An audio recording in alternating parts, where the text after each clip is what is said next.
Howdy hobbyists, we're building planters. That's 3 pickets to build one of these. So you're looking at a little bit more than $9 in materials. Doesn't include the glue and the nails. I'll do a little summary at the end of the video of what the cost was to build. We're gonna do 8 of them. Figured we'd plane them off on the outsides, or join them actually. I don't have to sand it, and then we'll get busy cranking away. First thing we gotta do, I gotta tune up the old joiner. You know, I've done a video on this before, trying to get the wheels to work. It's working, sort of.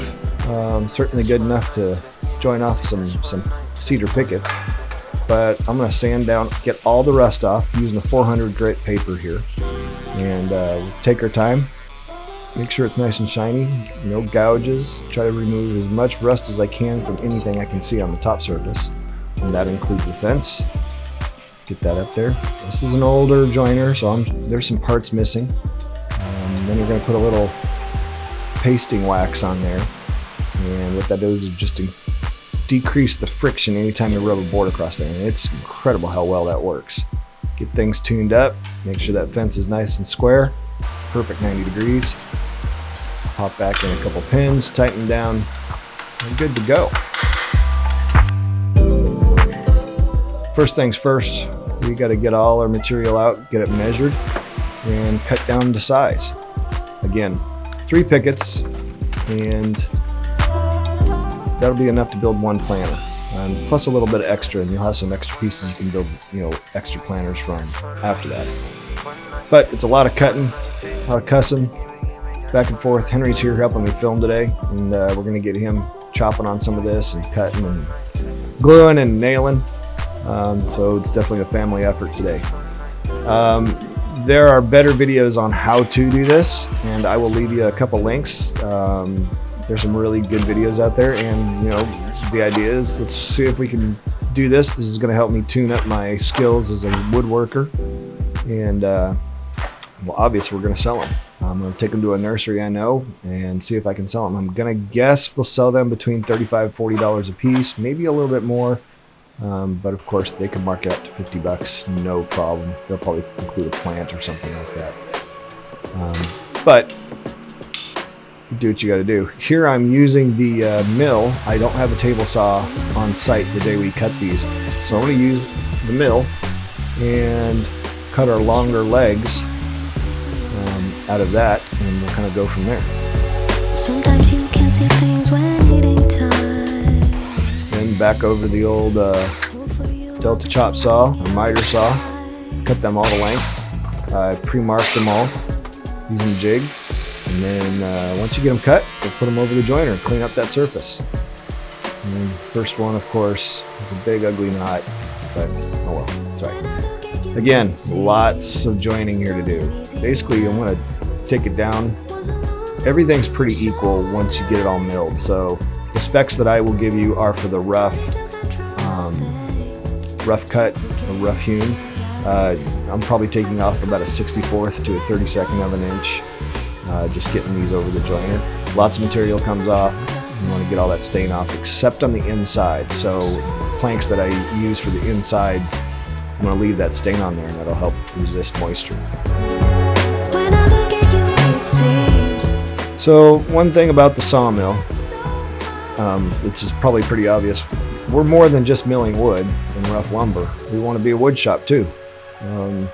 So there's got to be some profit turned at some point. So my hope is that if I can generate $200 or $300 on this, I'll put that money back into extra tools.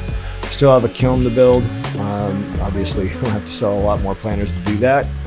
But the idea is to try to be as self-sufficient as possible with what tools we have available.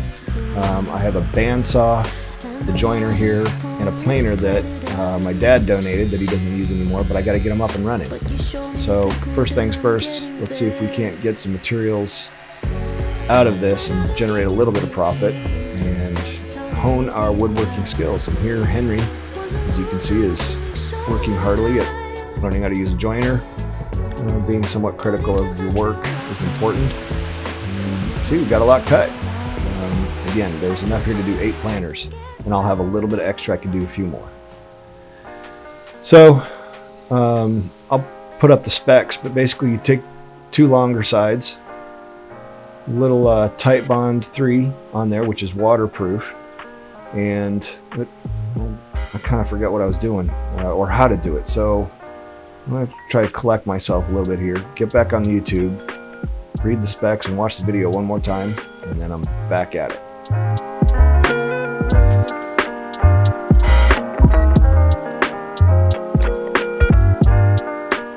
And of course, you always run out of nails at the worst possible time. My nails were a little bit long, so I had to, when I'm shooting those legs onto those planks, I gotta put a pretty good angle on that gun because I think I'm using 1.25 inch brads and really need about 1 inch long brads. But I wasn't gonna go back to the store, so we can improvise. And of course, I will inevitably make a mistake and those things will run through. Really watch your fingers when you're doing this. You could easily put one of those things through there. Case in point, if your finger's in the way and one of those goes through, yeah, and you're not on your line, boy, that's bad. Real bad. Wouldn't want your finger in there because it will go right through the bone. So nobody got hurt. I'm happy to say we managed to get through this and use my little nippers there to cut any excess nails off. So we'll do a little quality control when we're finally finished with these. But as you can see, it's starting to form up a box. Take the shorter sides, drop them in, glue, nail, and shift it around, do it again. So building 8 of these was a little arduous, but we got a lot faster as we went. And you really have to set it up in a production line sort of mentality. Get through this and try to make sense with what we're doing. I took some liberties with the design and tried to do the tops a little bit differently. I'm not going to drill holes in the bottom there. I'm going to leave a good space. It's about 1.75 inches between those 2 bottom planks, and that will allow water to drip out and moisture to drop out when somebody puts their plant in there. And then these guys, I wanted them flush to the legs, so there's a slight overhand on each of the planks, and then each one kind of custom fit each as we go. So got the saw there and chop them down.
Of course, I'd probably be remiss to say, or if I didn't say, this is a great time to get a young person involved in woodworking and a great project with which to do it.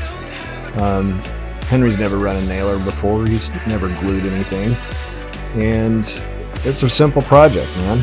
So for a hobbyist, you get a great product and some good time with your kid or your wife or your husband. And you can elevate this design any way you want. Matter of fact, that's one of the things I'm going to do is try to figure out some design elements that maybe don't cost me more in time, might cost me a little more material, I don't know, but what if we were to improve this design just a little bit, make it worth something a little bit more? Should be fun, and Henry did great. Awesome. And you can see he's pretty satisfied with what he's doing. Anyway, take the time, do these sort of things. Oh, and if you think we earned it, give us a like and a share, and maybe even subscribe. We would really appreciate it. Y'all be good, do something creative, and maybe make something out of wood.